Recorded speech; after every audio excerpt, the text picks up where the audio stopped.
Arratsaldeon guztioi eta eskerrak etortzeagatik. Martxoako osoko bilkurari hasiera emango diogu, honeko gai zerrendarekin. Primero, aprobación si procede el acta de la sesión anterior. Segundo, procedimiento de tramitación de expediente de gastos. Tercero, modificación de la mesa de contratación. Cuarto, modificación de RPT Plus, prolongación de jornada trabajadora social. Quinto, moción de la Asociación Pensionista Marchan de Vizcaya. Sexto, moción de la plataforma MH Severía.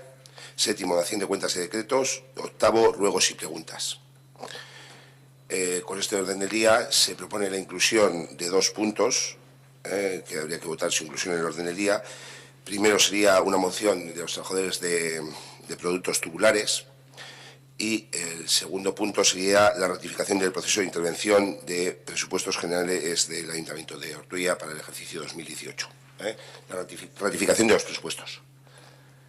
De la intervención en presupuestos. De la intervención en presupuestos, del proceso de participación, denominado así con el título. Ratificación del proceso de intervención en los presupuestos generales del Ayuntamiento de Ortuella 2018. Son los presupuestos, ratificarlos aquí, los presupuestos que salieron en las votaciones, ratificarlos, como marcaba el reglamento. Entonces, la inclusión de ambos puntos.